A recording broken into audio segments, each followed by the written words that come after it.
Okay, we'll get started. So this coming Shabbat is going to be Rosh Chodesh Av. It's going to be the month of Av, starting the month of Av. And as we've been talking about, there's certain restrictions that as we get closer to the month of Av, the month Tisha B'Av, the restrictions get stricter. And so up until now, we've been talking about some of the restrictions that are in the 3 weeks, starting Sunday. According to everyone, starting Sunday, there's going to be even more restrictions. And so we started talking about that last week, or we started talking about with regards to meats. We said that meat is forbidden.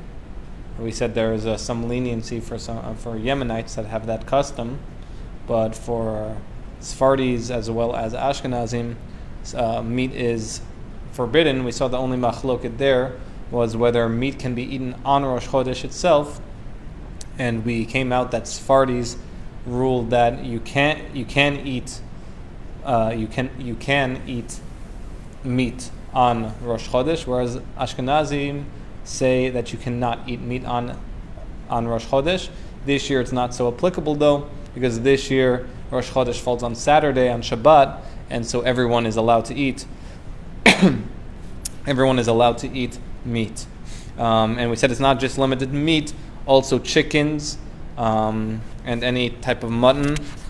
But we said that fish and anything soy that resembles meat is also permitted. So now we're going to move on some of the halachot with regards to wine. So wine also is forbidden throughout the 9 days. Again, the machlok, whether it starts Rosh Chodesh or doesn't start the day after. This year, again, it's not so applicable since everyone is going to be forbidden on the second day of Rosh Chodesh, second day of Av, but everyone's allowed to on the first day on Rosh Chodesh Av because that's Shabbat. It says in Yerushalayim, in Jerusalem, some people have the custom to drink wine. Sephardis have the custom, but Rabbi Ovadia Yosef said that anywhere outside of Israel, we generally don't outside of Jerusalem, we don't have the custom to drink wine, so it's forbidden to drink wine both for Sephardis and for Ashkenazim everywhere else really in the world. And so during the 9 days, it's forbidden to drink wine. So that's going to be specifically to wine. Other alcoholic beverages are permitted. So, for example, beer, any hard alcohol, that would be allowed. It's specifically wine that we have the custom not to drink. So that's during the regular week. But on Havdalah, on Saturday night, for example, this Saturday night, because the next Saturday night we're going to talk about that later, but this Saturday night, when you do Havdalah, there's going to be a machloket. The Shulchan Aruch says that it's permissible to drink the cup of wine that is used for Havdalah, whereas the Ramah, Moshe Yisrael, he said that it's forbidden to drink the wine. And so therefore, Sephardis have the custom to drink the cup of wine, whereas Ashkenazim, they don't have the custom to drink the wine. Instead, they give the wine to a small child to drink in order for it not to the blessing not to go to waste. And so they would do the regular Havdalah, but they wouldn't drink the wine. They would give it to a small child. Sephardis, though, they go ahead and they do drink the wine during Havdalah. Similarly, since nowadays we use grape juice kind of in the stead of wine, so too grape juice is forbidden. And basically anything that you would be able to use for Kiddush, for Shabbat, or for Havdalah, you wouldn't be able to drink that during the week, during the 9 days. So, for example, grape juice. If it's grape juice that's permitted to be used for Kiddush, then it's forbidden. But sometimes they have those like very sugary grape flavored drinks, where that even though it's considered grape juice because it tastes like grapes, but it's not considered grape juice in the sense that you would be able to do kiddush over it, so that's not forbidden during the 9 days. So if you go to, a restaurant and you order one of those grape juice from Israel, since they're like a sugary drink, that's not considered a grape juice that you would be, for example, able to do kiddush over them, and so that is something you are able to drink. But if it's grape juice, like that you would kedem, for example, that's forbidden to drink during the 9 days.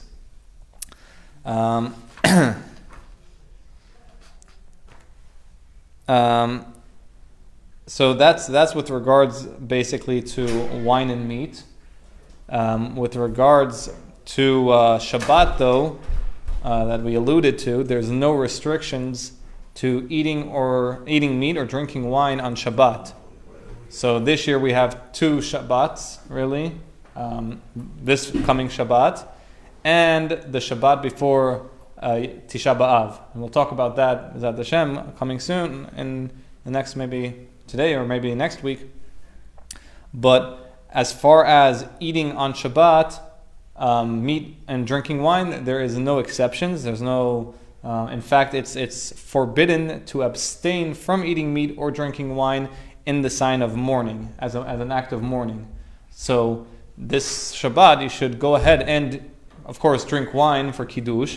And of course, you should also eat meat if that's something that you normally do on Shabbat, even if it's not something normally that you do on Shabbat, but you want to eat meat because you haven't eaten it the whole week.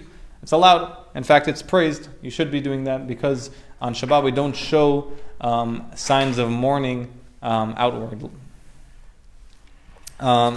If someone wants to taste the food, there's a big, especially in the Kabbalah, it's very important to taste the food of Shabbat before Shabbat. So on like Friday afternoon, you should try tasting the food.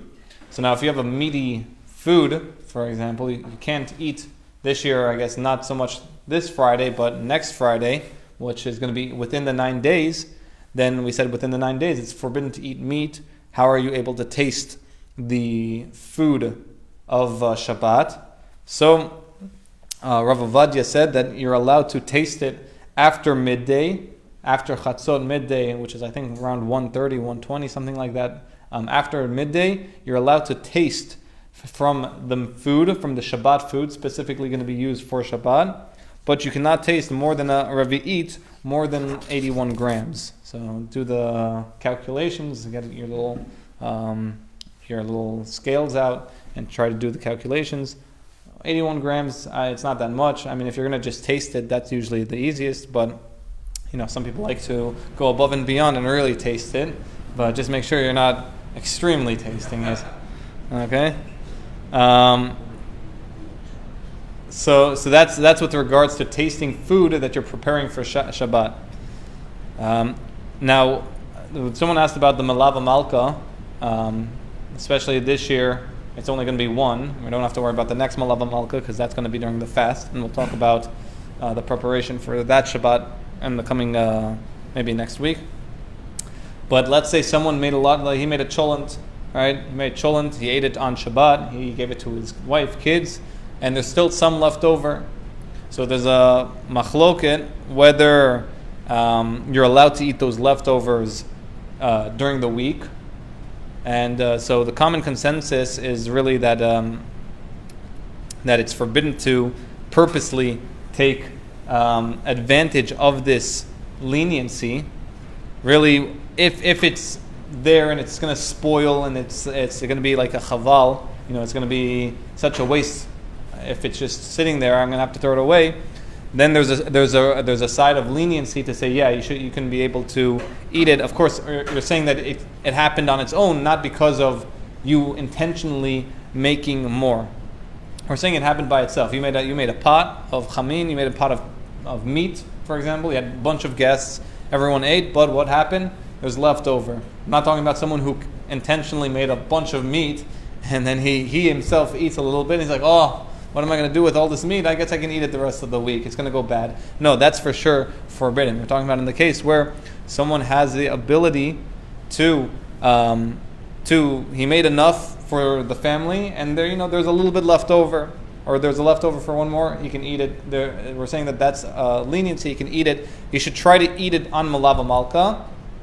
That's the best thing to do. And if not, you can eat it during the week. Yes.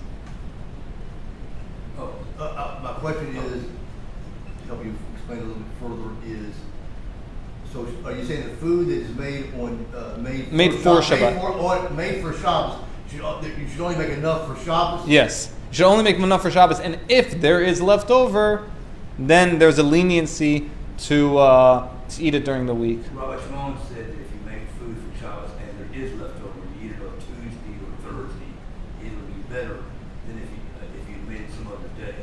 It'll have some sanctity to it. So yeah, not that you intended to make it for Tuesday, but there is other food. Yeah.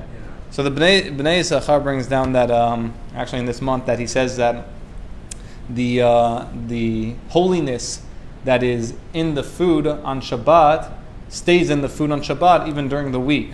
So someone who eats leftovers from Shabbat is actually eating, on a sense, holier food than if he would to be eating food that was cooked on Shabbat, during the week. So for that reason, there's another, I guess, a leniency to say that you could be able to eat the food. Again, if someone doesn't usually do that, if someone doesn't eat leftovers usually, I know a lot of people that don't usually eat leftovers, and they're like, ew, that's disgusting. How can you eat food that sat in the fridge, and then now suddenly he eats leftovers because he can't eat meat? Now we're going to again look at this guy and be like, are you really eating it because you feel bad that it's going to go to waste, or are you eating it because you miss meat? And we'll see that there's a bunch of leniencies. We'll see. Nowadays I heard that there's an app on the phone, and we'll talk about this later, that you can find the siyum, especially I guess in New York and Miami and LA, there's a siyum app finder, where someone finishes a tractate of Talmud, he posts it and he says everyone's invited to come and eat, do a barbecue with me. And they all come, he says he finishes the tractate, and they are all allowed to eat meat. So technically, there's no issue with that as long as they're coming and celebrating, but it's not the spirit of the thing. You're looking now to go out and find someone who finishes a tractate of Talmud. You're kind of swerving around the feeling of mourning in these months, in these days. Excuse me, I want just to again clarify my mind. Generally, you should only make enough for Shabbos. You should always make enough for Shabbos. What about? I'm saying this coming Shabbos, right? And if there happens to be leftover, then there's a leniency to say that you can eat it during the week. Okay? If someone is ill, or someone's pregnant, or for feeding very small children, there's a leniency to give chicken meat to children. If once a child reaches 6 or 7, where he starts to understand the magnitude of these days, and he's a little bit more sensitive to the concept of the destruction of the Beit HaMikdash, then at that point you should already stop. If you can, stop giving him meat. At 12 years old for a boy, 11 for a girl, at that age you should already not give them any more meat. And then of course halachically at 13 and 12, they're not allowed to eat meat during the 9 days. So now we're going to get into the exceptions, right? So we talked about a little bit about the idea of doing a celebration, a mitzvah celebration. So as long as it's a proper mitzvah celebration, you're allowed to eat meat at that event. So for example, if someone had a bar mitzvah, all right, and that day is his bar mitzvah, then all of the attendees are allowed to eat meat at the event. Sometimes they postpone the bar mitzvah so that the bar mitzvah is not on the day of his birth. Let's say it's not his birthday, his Hebrew birthday. So at that point, you wouldn't be able to eat meat. But nowadays, most children, most bar mitzvah boys, they finish a tractate of Talmud, and so because they finish a tractate of Talmud, they're allowed to. We're going to say it's a mitzvah celebration. It's a Suda mitzvah, and therefore we say they're allowed to eat meat. So again, we're going to say that this applies to the family and those who were invited to attend. But if some guy's on the street and he suddenly sees like a kid or someone with a tractate of Talmud, and he's like, "Oh, it's the 9 days. I know what they're doing," and he comes and he waits in line in the buffet, and that would be forbidden. You're not allowed to do that. Yes. What about a restaurant that it's like serving meat, and every night they have like a. So again, yeah. So it'd be the same concept, right? But it's totally allowed. Just have. No. I would say the opposite. I would say it's not allowed. I mean, again, the restaurant is allowed to be open, right? And if anyone is going to take that, the person who's finishing the tractate for sure can eat. And if he invited people to come and, friends and family to come and, see. So you have like a time posted, like, whoever wants to come celebrate, it's going to be 7:30 or something like that. So we said there's actually an app nowadays that you can go. That's the app that there's an app that you can go, and especially it's going to be more relevant in New York, where you can go ahead and find people that are finishing a tractate of Talmud in your area. And so we said technically, if someone posts it there and he says people are invited, then you can do it, you can come. The problem is though, is it's not the spirit of the thing. So we're not going to say that it's forbidden, but it's not smiled upon. Yeah, it's frowned upon. It's not the spirit of these 9 days aren't the day for everyone to be celebrating. Nonetheless, though, they bring a story of the Baal Shem Tov, that the students of the Baal Shem Tov used to arrange so that every day of the 9 days someone would finish a tractate of Talmud, so that they could eat meat, drink wine, and celebrate. And when they were asked about this, they said that they were actually they were weakening the evil powers. We said that usually these 3 weeks, and especially going into the 9 days, is the time that the evil angel, the angel of Esav, the Sad Mechmem, he's stronger, and so by doing these mitzvot, these festive meals, you're actually draining their power, so to say. And he said that this is alluded to by the name of this evil angel, that we said we don't say the name, but his name is Samech Mem and then El. Like all like Michael or Gavriel. So his name is Samech Mem and El. And they said that stands for, that's the Rashi Tevot, is Siyum Masechet Ein La'asot, which stands for, which translates to, for a completion of a tractate, do not celebrate. So he's the type of force that if someone finishes a tractate, he says, you don't need to celebrate. It's better to keep it under the rug. No one needs to know about it. Rather wait until you finish another tractate, and then that one, then he pushes you off, and then you never get to doing the siyum. You never get to finishing doing the meal. So if you take the first letters of his name, Samech Mem Aleph Lamed, it's an acronym for Siyum Masechet Ein La'asot, to not do the Siyum Masechet, to not do the Seudah Mitzvah. And so because of this, the students of the Baal Shem Tov said that to take away from him, we would specifically do it, and specifically doing it in these 9 days. So I guess people have the custom nowadays also to do that. And they take that custom. I remember in Miami, you can go every other shul, every synagogue has something during these 9 days. So I think they all stem from the Baal Shem Tov, the disciples of the Baal Shem Tov, how they learned that. Rabbi, Yes. do you need some water? I'm good. Thank you. So anything that so circumcision, right? Brit milah, that would also be considered a Seudah mitzvah, and therefore you would be able to eat meat at that celebration. And again, the main kind of idea really is you should check yourself when you're coming into these events. Would you have otherwise eaten meat at this event? Like, For example, I usually don't eat I'll have like a little bit, like a bagel or something, that at the brit milah. But now you're suddenly going to have like, fancy steaks and a barbecue at a brit milah. It's like, okay, would they have done this if it was not during the 9 days? I don't know. But you take that into consideration. Again, it might be halachically permitted, but the spirit of the things is still something we need to pay attention to.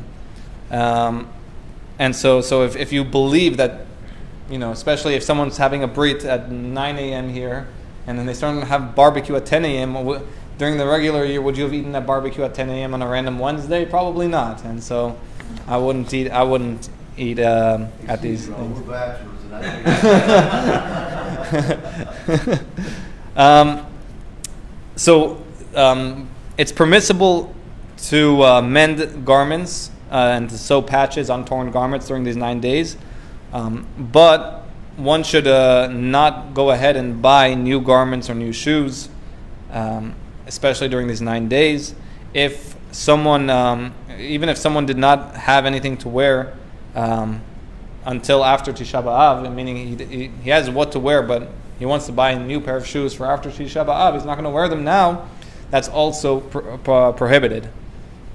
The only leniency is if you don't have any shoes to wear on Tisha B'Av itself, which we'll see in maybe next week, that at Tisha B'Av you're not allowed to wear leather. And so let's say you only have leather shoes. Back then it was more, I guess, common for the rich people to only have leather shoes. So what would you do? So you would be able to go buy. Nowadays I think everyone has non-leather shoes, so I don't think this leniency holds up anymore, unless you want to be fashionable on Tisha B'Av and get the nicest new shoe that's not leather. But again, it's I don't think that's practical. So if someone sews or needs in order to soothe their nerves, it's allowed to, but it shouldn't be done really for the sake of making or creating new garments. During the 9 days, it's forbidden to cut one's hair and shave one's beard. We said that during the 3 weeks, Ashkenazim have the restriction of not cutting their hairs, but unless there's other circumstances, for example, he needs like a business deal or something like that, there's a little bit more leniency. But otherwise, during the 3 weeks, Ashkenazim, they don't cut their hair or shave their beards. Sfardis, we wait until the 9 days. During the 9 days now, we say that, or sorry, not the 9 days, during the week of Tisha B'Av. During the week of Tisha B'Av, so now this year it's not relevant at all, because this year it's on a Sunday, so the week before Tisha B'Av is Tisha B'Av. We don't say the week of Tisha B'Av. There's no week of Tisha B'Av. So it's usually, let's say Tisha B'Av would fall on the Wednesday, then the week of Tisha B'Av is from Saturday night until Tuesday night, until the fast starts, right? This year there's no Tisha B'Av. That's also for the Sfardis and also for the Ashkenazim. And so therefore, for Sfardis this year, we have no prohibition to cut or shave this year. Nonetheless, though, it's proper to refrain from, as Sephardi is talking about, to cut their hair or shave their beards the Friday before the Shabbat, before Tisha B'Av. So not this Friday, but next Friday, it would be proper to refrain from cutting one's hair or shaving one's beard. Up until then, Sfardis can cut their hair or shave their beards. Ashkenazis, I'm sorry, but you guys are already forbidden. Nonetheless, we've talked about this before. Trimming fingernails, there's no restriction on that. Also, there's no restriction on combing one's hair. We talked about this before, that in fact one should cut their nails if they're too long, because we said that the evil spirits, the Ruach Hara, can attach themselves to the extended parts of the fingernails that go above the skin. And the Ben Ish Chai brings down that someone who allows his nails to grow long. I don't know if he's talking specifically on men, but or also females. But he says he will receive a harsh punishment. So that's the Ben Ish Chai. It might be specifically for men. Nonetheless, it's always good, I guess, for a woman. Maybe you get the fake nails instead of growing the nails out. We'll have to check that out. Okay, so now we get to the fun stuff. We have laundering clothes. Okay, and this is where I know your daughter isn't here today, but she would probably for sure have converted to Sephardiism if after these a couple halachot. Are you fixing to say something for the 9 days or the 3 weeks? 9 days. 9 days. Yeah. Okay. So, So yeah. So the Ramah, the Ashkenazim, they hold that laundering is not allowed during the 9 days. So starting Sunday, it's forbidden to do and to wear freshly laundered clothes. So freshly laundered. Like if it was laundered prior to that, You're not allowed to wear it, and we'll see. There's how to get about doing that. So like, do you wash it and you just like put it on real quick and take it off? Yeah, Basically, that's like, that. is Yeah. Okay. Or we're going to see there's even a greater leniency that you can like leave it on the floor or something for an hour. So Oh my goodness, Hannah Yeah. would be like, I can't. This has to be in the dryer. Mom, it's got a wrinkle. this isn't the worst part yet. Showers. Yeah, that's the one. Yeah, that's Oh, God. that's what I would think is the worst part. So, laundering for Sephardis, it's the week of Tisha B'Av, but Ashkenaz, not this year, but the Ashkenazim, it's starting the 9 days. So starting Sunday, it would be forbidden to launder items, towels, handkerchiefs, tablecloths, clothes, all the good stuff. And then similarly, we're going to see that it's also forbidden to wear freshly laundered clothes also. It's also forbidden for adults to launder children's clothing unless the child is less than 3 years old. At that point, we say it's a necessity. It's they don't derive any benefit from the clothes being cleaned, and also they're always dirty. They always get dirty, and so it's not practical. It's also forbidden to send one's clothes to a laundromat or to have a non-Jew do the laundry for you, even if one plans to pick them up only after Tisha B'Av. So even just having them laundered for you is forbidden during these 9 days, or for Ashkenazim during the 9 days, for Sephardi the week of. So you can't like drop your suit off at the dry cleaner or something like that and pick it up after Tisha B'Av? You would not be able to. The week of, Yeah. right? Yeah. And so then we said similarly, it's forbidden to wear laundered clothing. Nonetheless, the Or L'Tzion said that a towel, it doesn't, even if someone has used a towel once, that's already considered not freshly used, not freshly laundered, so it'd be able to be used. So the best thing to do is that is to wear them for like an hour or so, and then it's considered not clean. And so that's the best way to do it. If someone forgot to do it the week before, he still has the Shabbat, you can do it. So on Shabbat, this Shabbat, right, someone can take advantage of this and wear them, and it's not considered preparing because he's actually wearing them, he's using them now. So it's a loophole. You can go ahead and wear them an hour or so, and then take them off and put the next set on. So that's more so for the Ashkenazim. Sephardis, we don't have to worry about that this year. And then there's if someone wants to be even more makel, he can technically, we said maybe leave it on the floor for an hour or so. Rav Shlomo Zalman Auerbach said that the restrictions against wearing freshly laundered garments during the week of the Tisha B'Av does not apply to garments that are worn on the body itself and absorb the perspiration. So underwear, undershirt, these any type of undergarments, maybe even socks. According to him, according to Rav Shlomo Zalman Auerbach, he would say that you're allowed to wear freshly laundered clothes of those. So fresh underwear, fresh undershirt. You cannot launder them. Yeah.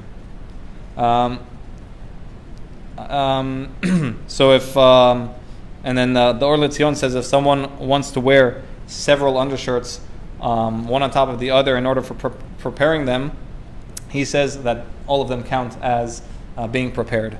So if someone wants to wear a bunch of shirts, and then in the summer. Yeah, couldn't you just walk outside for like 5 minutes and get sweaty and Yep. right back in? Yeah. It doesn't take 5 minutes. Yeah. Especially today. If someone goes to a hotel, they can rely on the leniency over there to sleep in the bed, even though it's probably freshly laundered. You can tell the staff, if you're there for more than a couple of days, to try not to switching your linens. If they go ahead and switch their linens, though, nonetheless, you're still able to use them. If someone has a freshly laundered talit gadol, the bigger one, that's allowed to be used because it's for the sake of a mitzvah. Although we said that it's forbidden to launder clothes, it is permissible to iron clothes. So if someone has a shirt they need for Shabbat, you're allowed to iron it. If you leave it on the floor and then it gets wrinkled, then you bring it up, you can then iron it. So for Shabbat, you're allowed to. Yeah, Shabbat. No, Shabbat you're allowed to wear freshly laundered clothes. During the 9 days. Yeah. So yeah. Okay. So sorry. You're allowed to iron clothes that you need probably for the weekday. Okay. Okay. For sure, you can do that on Shabbat as well, because on Shabbat we're saying you can even wear freshly laundered clothes. Correct. Can you use a steamer? Like a steam iron? Like if it doesn't actually iron? A steam iron, it's the same concept. You're not really. It's to get wrinkles out. Yeah, correct. It's not. You're not cleaning the garment. You're just getting the wrinkles out. So that's permitted. But on Shabbat, as we said, you're allowed to wear the fine clothes. You're allowed to wear freshly laundered clothes. You should wear it. You shouldn't dress like a hobo to shul. Also, women should wear their jewelry. They shouldn't hold back. What did we say last week? That they can buy them, that's what we said. We said they can buy them. For shlom bayis, yeah. We said for shlom bayis, yeah. Polishing shoes also. One's allowed to polish shoes specifically for Shabbat. And then Ashkenazis also have that heter. Cleaning the house. One is allowed to clean the house during the 9 days. That includes washing the floors. So if someone needs to, he can wash the floors. Okay, now we get to the fun stuff, the bathing on Shabbat, on the week of Tisha B'Av for the Sephardis and the 9 days for the Ashkenazim, right? So we have the custom to refrain from bathing the entire body in hot water. Sephardis during the week of Tisha B'Av, which we don't have this year. For Ashkenazim, it's the whole 9 days. Nonetheless, right? You can bathe in cold water. Nowadays, the cold water isn't that cold. I remember last year that I put the shower on the coldest setting, and because it's so hot here in Dallas, that it comes out like lukewarm. Yeah, so it's not too bad. It's not too bad, and wakes you up at least. It wakes you up sometimes. So. Yeah. According to Sephardis, the Friday before Shabbat Chazon, if you want, you can use hot water, shampoo, soap. There's no issue. only the week of Tisha B'Av do we have the prohibition of washing the whole body in hot water. So you can technically wash your hands and feet and face kind of separately with hot water, but the whole body to do an actual shower is forbidden. So we said nonetheless that you can take a cold shower during these days, and it's also permissible for Sephardis to swim in a pool or a lake. For Ashkenazim, again, it would be if it's for pleasure, it's prohibited.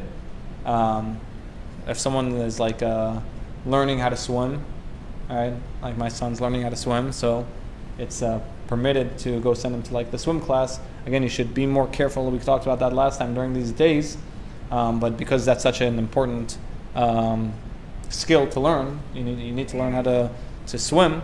Therefore, we don't say that's prohibited, but for pleasure, it's forbidden. Now, if someone is drenched in sweat, all right, mainly again for the Ashkenazim, then he should go ahead and he should shower. But again, he should shower in cold water. He shouldn't shower in hot water. Immersing in a mikvah. So I don't know what the woman's mikvah will be on, if it's going to be hot or cold or what it is. I know I got orders from the rabbi to make the mikvah on the men's side kind of like between cold and lukewarm. So it's going to be a little bit chilly. Not going to be cold, but it's going to be yeah, it's not going to be cold, but it's going to be chilly. And so that would be permissible. So even for Ashkenazim, that's permissible during the 9 days to go and immerse in a mikvah. Again, specifically talking for the men, because the woman for sure, there's more of a leniency over there. Bathing children, right? So as long as the child has not reached the age where he's adapt to understanding the magnitude of the destruction of the temple, he should go ahead and bathe their children in warm water, even for Ashkenazim. And so, because we said that you're allowed to wash your hands and face and feet in hot water, and therefore when you're bathing the child, you're only getting your hands wet with warm water, that's allowed. And so, again, you're allowed to wash your kids, as long as they haven't reached that age. So we're talking about between 6 and 7, that's probably when they start to understand what's happening.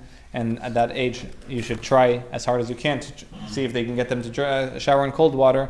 But if if they're coming back home with mud, and they're like, no, I'm not showering in cold water, and then you're like, okay, do you want to shower in warm water? Now you're still allowed to be lenient, especially with kids nowadays. They're rolling around in the mud, especially if they go to camp. I don't know what they do there. Come back when water hose. Yeah. We still have time. Okay. The day before Tisha B'Av, we're going to see that on Tisha B'Av itself. I think this is probably the hardest part for me on Tisha B'Av itself, more harder than the fast, harder than all of the other things that we're not allowed to do, is you can't learn Torah. There's certain things that you can only learn. You can't learn all the body of Torah. You can only learn certain in Tanakh. You can only learn Lamentations. You can only learn the sad things, the Yirmiyahu, for example. And then in the Gemara, there's only certain tractates of Gemara you can learn. Only Halachot on mourning.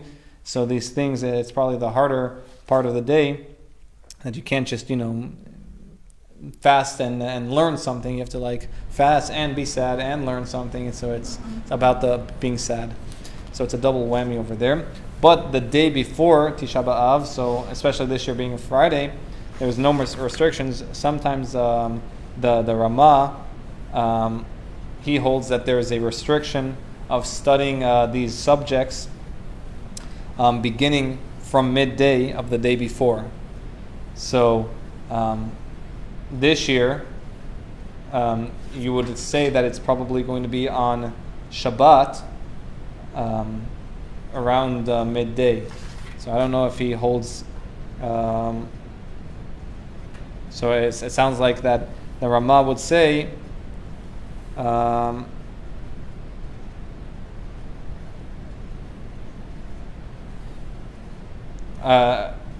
so we were saying that if the Tisha B'Av is the day before Tisha B'Av is Shabbat, if it's visibly going to be showing that he's mourning, right? Because you can't visibly show that you're mourning, then it's not allowed to do. Again, Sfardis, we don't have this issue. You can study the day before whatever you want. It's just because the Ramah paskin that you should stop after midday studying these subjects and start studying only these certain subjects. Therefore, you should go ahead and do those.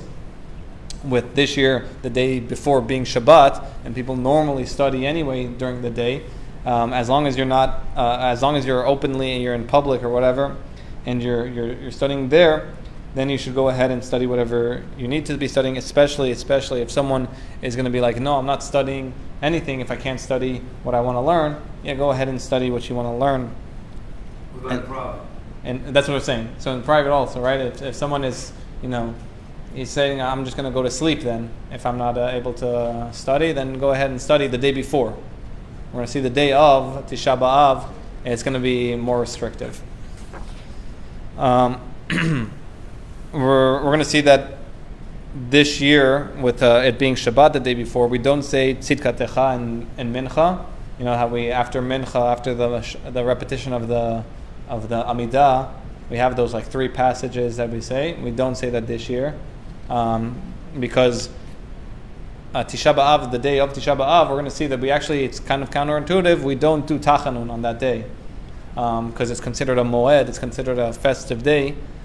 Because we're always anticipating that once Mashiach comes, it's going to be flipped from a day of sadness to a day of happiness. So now I'll talk about, this is not going to be applicable also for Sfardis and also for Ashkenazim, but just so we're covering these grounds, just for every other year, is going to be the restrictions of the final meal before Tisha B'Av. This year, there's not going to be any restrictions. You can eat, you can drink, you can eat meat, you can drink wine, you can eat a lot of food, you can eat with friends. There's nothing wrong with it. Why? Because it's still Shabbat. We're just going to see that the time that you have to finish eating is going to be earlier than a normal Shabbat, especially at Rabbi Epstein, where they like to continue very, very late. Rabbeinu Tam Tam. And so we're going to see that you're going to have to end this Seudah, you're going to have to end the meal a little bit earlier than normal. But if it was a regular year, then no meat, no wine, as per usual during these 9 days. It is permissible, though, to eat soy products, like we talked about last week, even though that they have the appearance of meat. So we said that's not an issue. But even though during the 9 days we said fish is permitted. During the meal before Tisha B'Av, one should refrain. We have the custom to refrain from eating fish. So, good salmon, good tilapia, not before the... So, on Shabbos, before the end of Shabbos, the Sinat Shalish should not be meat or... No. We're talking about a regular year. A regular year, it shouldn't be. This year being Shabbat, there's no restriction. There's no restrictions on any. You can eat everything, anything. So it's not going to be an issue. And in a normal year also, there is a prohibition to eat 2 cooked foods. So not only, 2 cooked foods in the same meal. And so, for example, if someone wants to eat rice and chicken, not rice and chicken, but rice and, let's say, rice and broccoli, right? Then that would be forbidden, because they're 2 distinct cooked foods. At that point, you can only eat one of them. So pick your poison, right? Not only that, also 2 foods that are cooked in 2 different ways are also considered 2 foods. So, for example, a hard-boiled egg and a scrambled egg would be considered 2 separate cooked foods, and you wouldn't be able to eat both of them. You'd only be able to eat one of them. Baked goods are not considered cooked foods, and so therefore you can eat as many baked goods with the cooked food as you want. So if someone has a lot of pitot, and like let's say also pastries, or he has a wrap, all of those would be allowed to be eaten, even though they're different. One quick question on the study thing. Yeah. So, say you're doing something like Daf Yomi, where you're doing something like consecutively every day. You're not.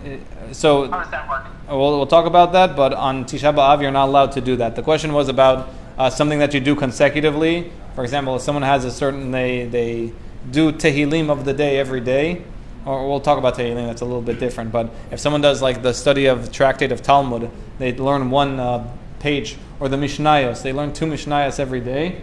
On Tisha B'Av, they should refrain from learn. They should. It's prohibited to learn unless it's falls out that the subject of what you're learning is applicable to the mourning of the 9 days of Tisha B'Av. But otherwise, it's forbidden.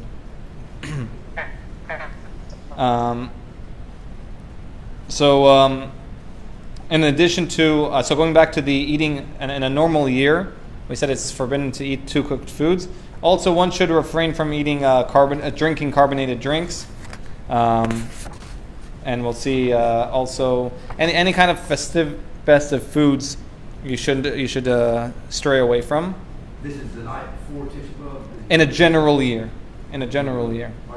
This year, no restrictions. In a regular year? Regularly, not this year, but like in a year where No cooked food. More than 1 cooked food, yeah.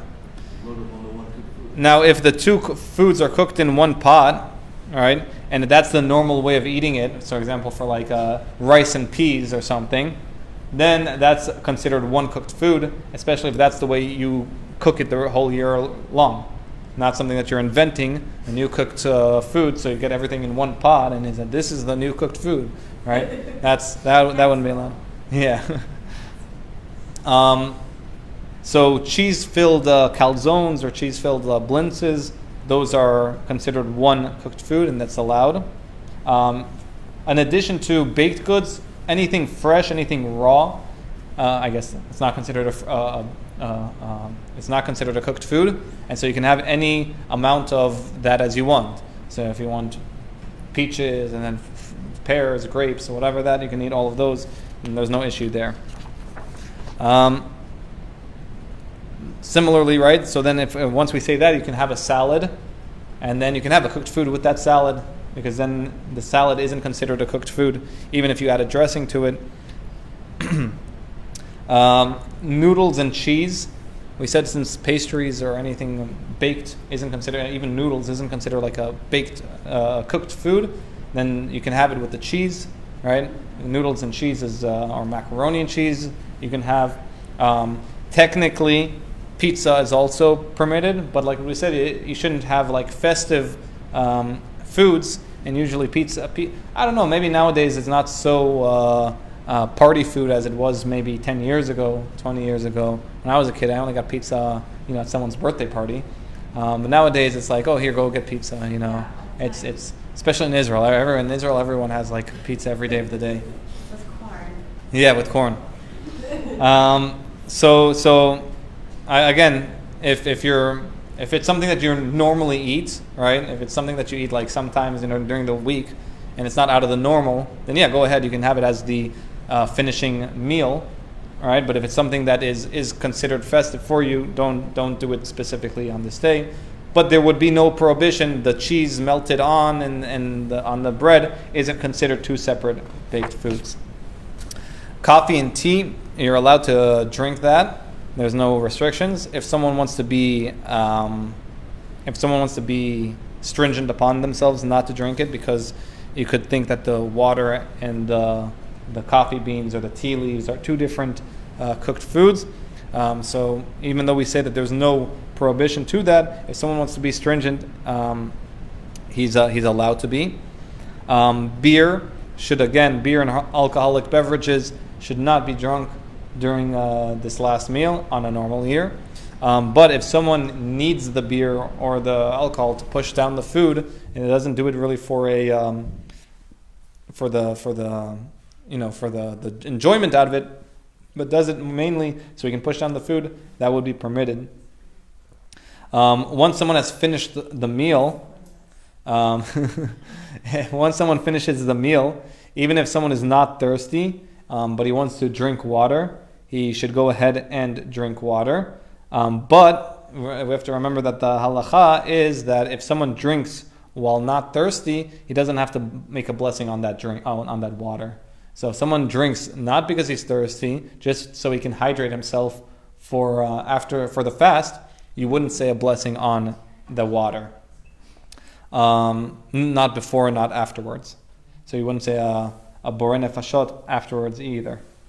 There again, one of the customs during the regular year, or the year that's not before Shabbat, is that we sit on the ground while eating this meal, men and women. You shouldn't sit directly on the ground. You should put like a carpet or a towel, or a cushion, something that you don't sit directly on the ground. Nowadays, that most grounds are tiled or vinyl or whatever. There's no prohibition against sitting on it, but most people are going to sit on a pillow or something. It should be less than 3 tefachim, which is between 9.5 and 11.5 inches, so just under a foot. Again, like a towel or a cushion. Yeah, we're going to finish it up. Almost there. And then also on a regular year, you shouldn't eat in groups of 3. You shouldn't invite people over to, if it's you and your family, that's allowed, but you shouldn't invite people to come if they don't need it. Nonetheless, since this year it's Shabbat, all of these restrictions don't apply. You can eat meat, you can drink wine, you can sing. In fact, the Gemara says you should have a banquet like Shlomo in his heyday. That you can have all the foods, all the wines, all the alcoholic beverages. Just make sure you don't drink too much, because you still got a fast ahead of you, and that wouldn't be too fun. Nonetheless, we want to make sure that we finish. It is filling. I'm just saying, just make sure you don't become the beer. And so we just need to make sure that we're finishing the meal a minute or two before sunset. So this year, it's around 8:22. I think they posted here that fast begins 8:24 officially, but you would want to add a minute or two. So 8:23, 8:24. That's when you should be finished.